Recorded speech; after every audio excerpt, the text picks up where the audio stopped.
Assalamu alaikum wa rahmatullah. Story number 81. And the title is Kind Musa and Two Omen. Kind Musa and Two Omen.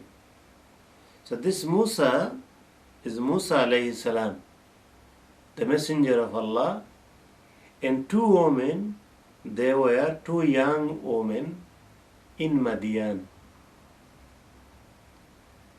We are talking about kindness of Musa alayhi salam. Kindness is a human virtue, a quality, and that is a very wonderful quality created by Allah Almighty. Allah has created it, and people cannot see it, but people feel it. It is one of the wonders that something inside human being and in Allah's creation that we cannot see, yet it is very powerful. For this kindness we become moved, we go out of our way, and we even put our life at risk for helping one another.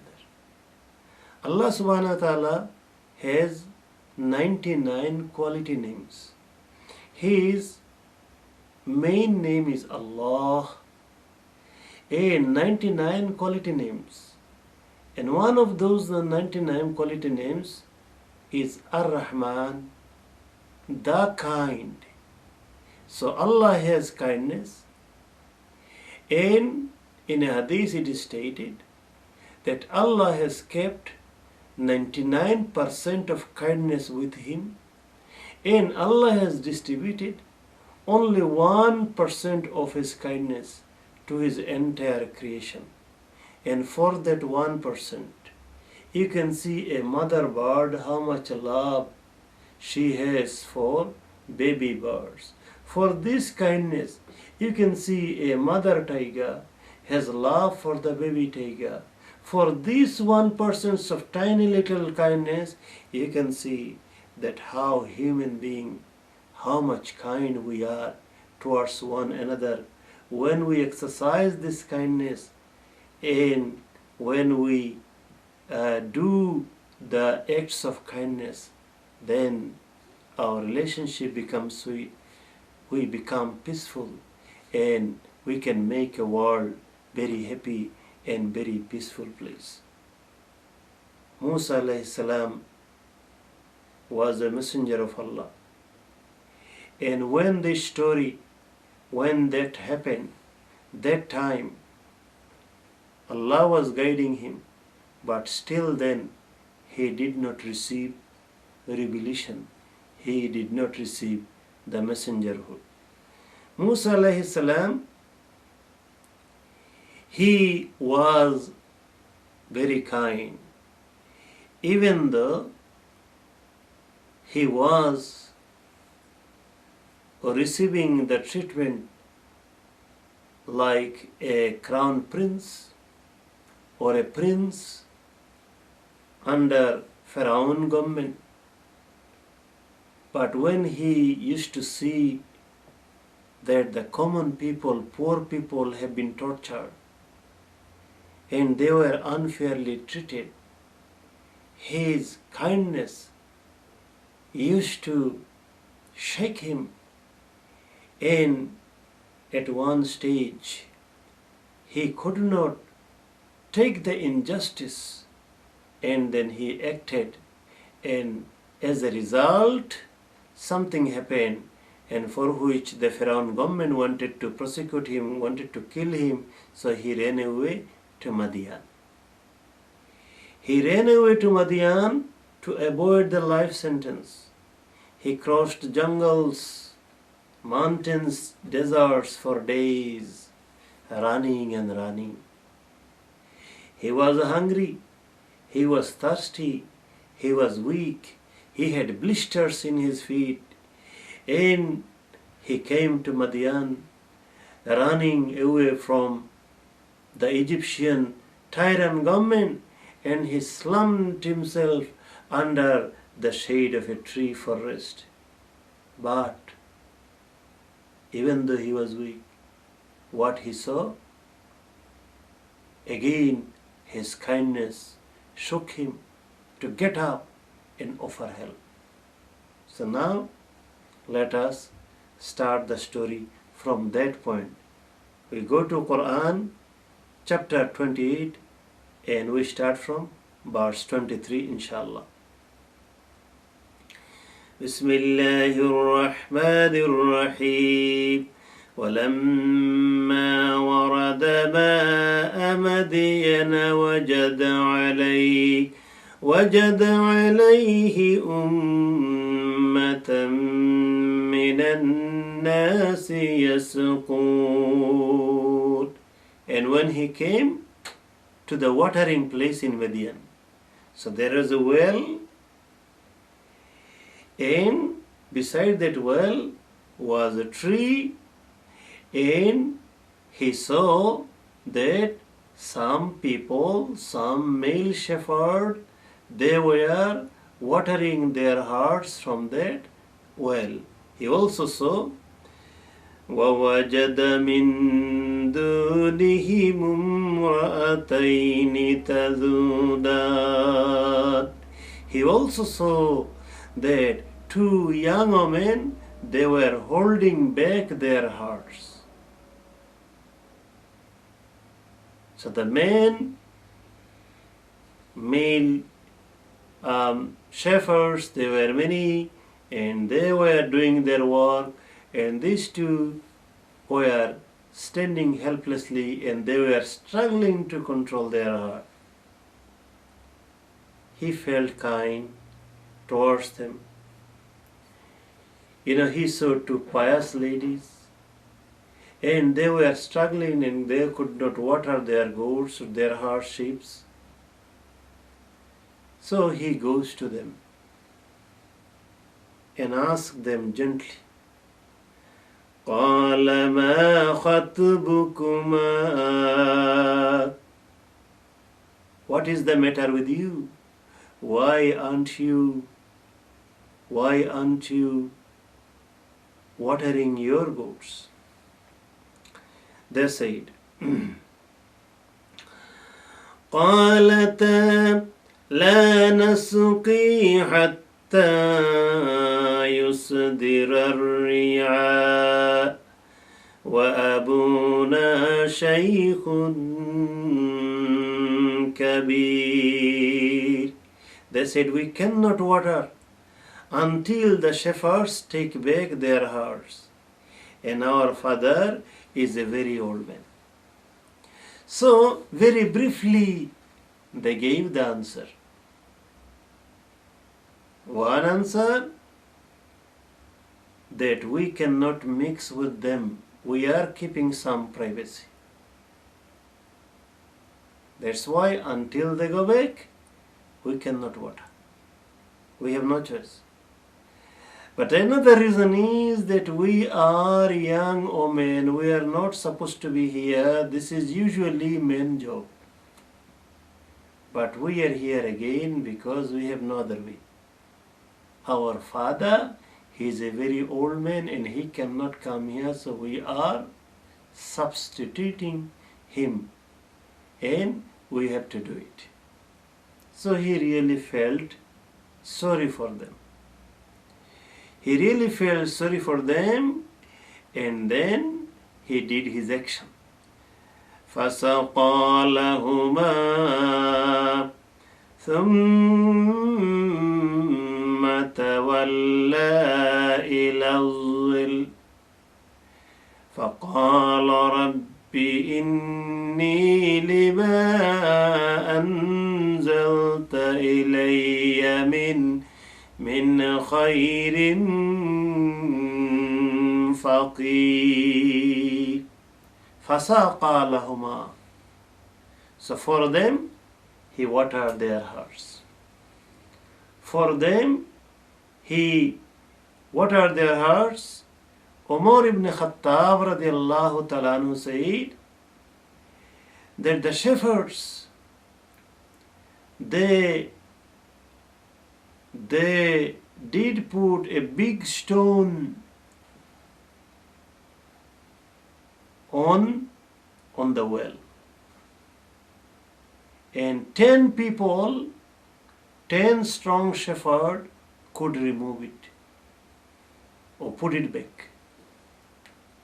When they left, Musa alayhi salam, he went alone, and alone he removed this big stone, and those two young men, they were amazed that this young man, he has so much energy. Then he only picked up one bucket of water for all those goats, only one bucket, and Allah increased the blessing in it, and all the goats, one after one, they drank from this one bucket with complete satisfaction. So two miracles. Even though he was not a prophet then, two miracles happened. How can one person, a tiny little, he was not that big, Musa alayhi salam, how could he have energy more than 10 stronger young people? It was also Allah's blessing. And how could only one bucket of water was enough for all the goats? Also that was Allah's blessing. So he watered, and then he did not ask any return from them. This is the practice of true believers. When they help someone else, they helped only to please Allah. They don't want to get any return for their help. So he did not ask anything from them. Instead, like a gentleman, he went back to the shade and he said to Allah, he asked Allah, even though he was very hungry, even though he was needing even half of the date, because remember, hundreds of miles, he ran and ran and ran. Umar radiallahu ta'ala anhu said that he did not have any food with him when he ran away from his country. So he survived on grass, leaves for days. And his tummy was touching his back. Hungry, nothing in there. Even if there was half of the date for him available, he needed that much date. Yet, he did not ask anything. He went and asked Allah. And yet, despite all this difficulty, that time he was the most beloved person by Allah in the earth. But again, I come to the question, why the Messenger of Allah, they went through so much difficulty? Because Allah wanted to make them model for the mankind. So, Allah make them model. So they had to go through things to become a perfect example for the mankind to follow. So, even in that time, he was hungry. He did not steal anything. He did not rob anything. He had 10 young people's energy. He could have snatched a goat easily and cut it, slaughter it, and he could have barbecued it. No. Honest people, God-fearing people, they don't do this. Like Musa alayhi salam. He didn't take any advantage. Rather, he came back to the shade and he prayed to Allah, "Oh my Lord, truly I am in need of any good that you will send me.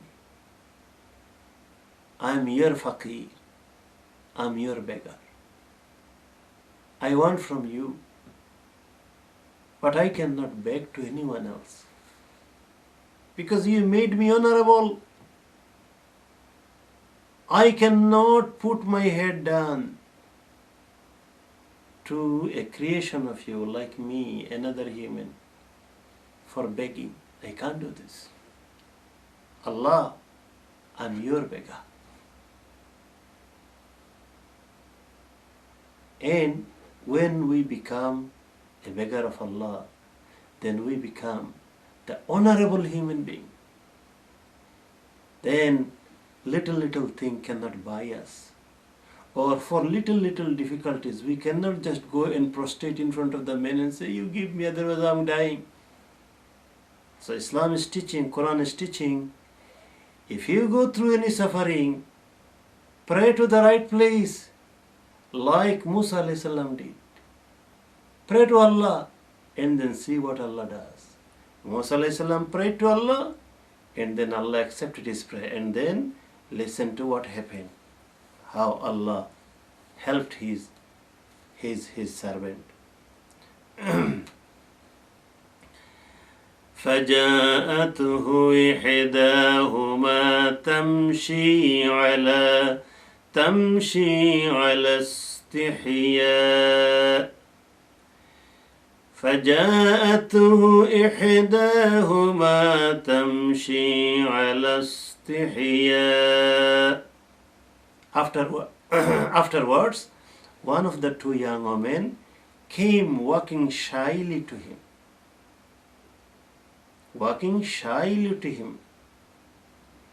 And said to him, قالت إن أبي يدعوك. She said that surely my father has called you, has invited you to our place. ليجزيك أجر ما سقيت لنا ليجزيك أجر ما سقيت لنا, so that he may reward you for having watered our hearts for us. He didn't ask for anything. He asked Allah, and Allah had changed their heart towards him. These two young girls, they goes to their father, told him the story, and he feels very good about him, and he sent one of the daughter, go and bring him to our place. Allah is now going to give him for his supplication. So he goes there. فَلَمَّا جَاءَهُ وَقَصَّ عَلَيْهِ الْقَصَصِ. He goes there, and their father asked him to tell the story. Who was he? Why he is here? What is he up to? All these things. And he told all the story. Then the father said, قَالَ لَا تَخَفْ. Don't be afraid anymore. Don't be afraid. نَجَوْتَ مِنَ الْقَوْمِ الظَّالِمِينَ. You have run away from unjust people. You are safe now. You are in the safe place. And you are with the safe people. So the worst fear is over. Don't be afraid anymore. قالت إحداهما يا أبت استأجره إن خير من استأجرت القوي الأمين. Then one of the two girls said, Oh father, hire him, give him job. We need someone to look after our things. You are old and we are girls. So give him job. And why give him job? She mentions two qualities in him. One quality is Qawi and another is Amin. That he is strong to do the job, and another thing, he is Amin, he is very trustworthy. And to be an employee, a good employee, you need to be able to do the job, and also you need to be trustworthy. If you are a Muslim and you are working for a non-Muslim, then Islamic law is you have to be trustworthy. You cannot cheat your boss even though your boss is not a Muslim, because if you cheat, Allah will punish you. Allah will punish you. In a hadith, Prophet ﷺ said that Allah loves people, and one of those people is who are dutiful to their Lord Allah, as well as they are honest and dutiful to their employee who pays them. The employer, they are dutiful to their employer pays them, so employer has a right to get the honest contribution from the employee. So here that lady said that Musa alayhi salam, young Musa, he has ability to do the work and he is very trustworthy. We can rely on him and he can do things. Also you can see a little thing here. Musa alayhi salam, within a very short time, he showed or proved himself that he was really trustworthy. He watered the hearts, he didn't take any advantage, he didn't show any greed or anything, he was gentle. Human behavior is the magic. If you are honest to other people, then you can win their heart. If I am honest to you, I can win your heart. Very simple. But we make the mess. We make the mess. When we do things that not Ameen, not trustworthy things, then misunderstanding comes, mistrust comes, and then problem comes, disharmony comes, all the problem comes. So through this story, Allah is also teaching all the employees, especially the believers, be trustworthy, be responsible. Then her father even came up with a better offer. قال إني أريد أن أنكحك إحدى ابنتي قال إني أريد أن أنكحك إحدى ابنتي. The father said that I want to marry or wed one of these two daughters of mine to you. So the long story short, Musa alayhi salam, with his kindness, he offered some help only for the pleasure of Allah. And he did not seek anything in return from them, but he prayed to Allah. Allah accepted his supplication. Allah turned their heart around. Allah in return made their heart kind towards him. And in Hadith, Rasulullah said, Irhamu man fil ardi, yarhamkum man fis sama. You be kind in the inhabitants in this earth. you be kind, then the Allah above will be kind to you. And when Allah becomes kind to you, then Allah can put kindness into the heart of other peoples for you. And that's what happened. He was kind. What was the result? Allah accepted his prayer. And then Allah provided their job for him, accommodation for him, food for him, even a family, even a wife for him. And that's how Allah can help people from a way that people cannot even imagine. So this is the brief story of kind Musa and two women. Assalamu alaikum wa rahmatullah.